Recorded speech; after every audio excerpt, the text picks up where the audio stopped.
We know that feeling, that lump in your throat during a fight you chose to skip, that heavy, burning pressure in your chest when you said, "It's fine," even though every cell in your body was screaming?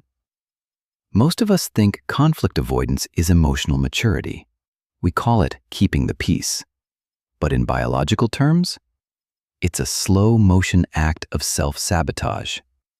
Science is now proving that your unspoken truths are literally calcifying inside you. We're talking about a toxic flood of cortisol that triggers systemic inflammation and cellular decay. Silence isn't peace, it's internal poisoning.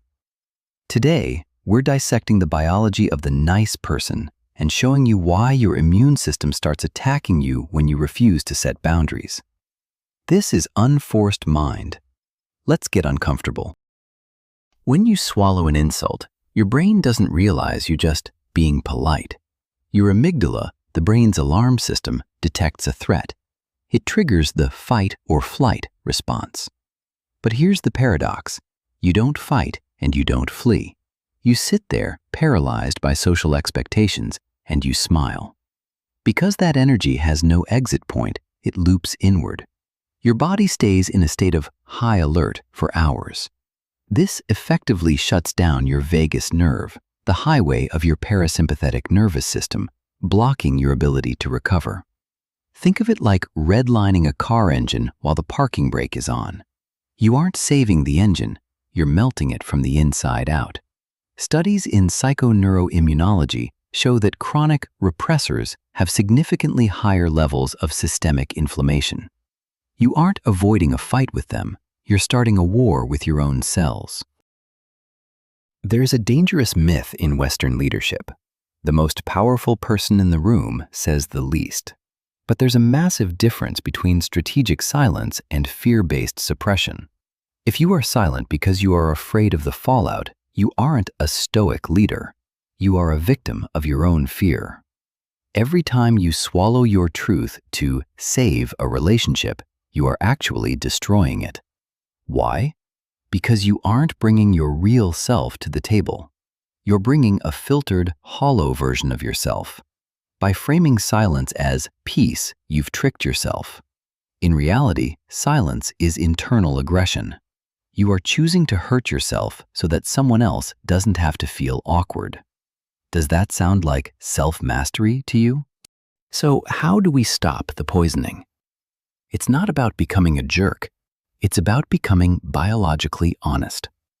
Identify the physical trigger. Next time you're about to let it slide, check your body. Is your stomach knotting? Is your jaw clenching? That is your nervous system screaming for an exit. Listen to it. The 5-second rule for truth.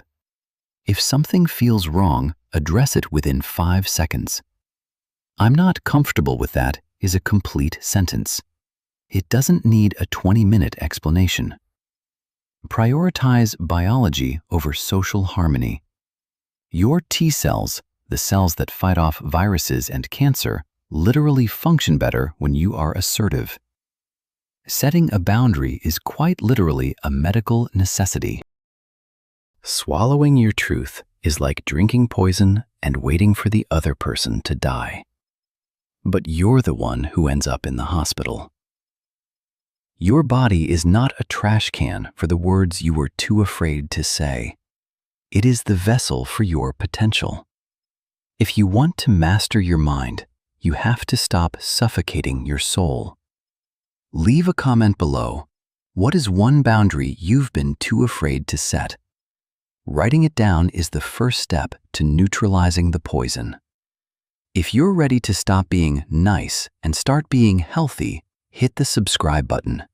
This is Unforced Mind. Don't just survive. Speak.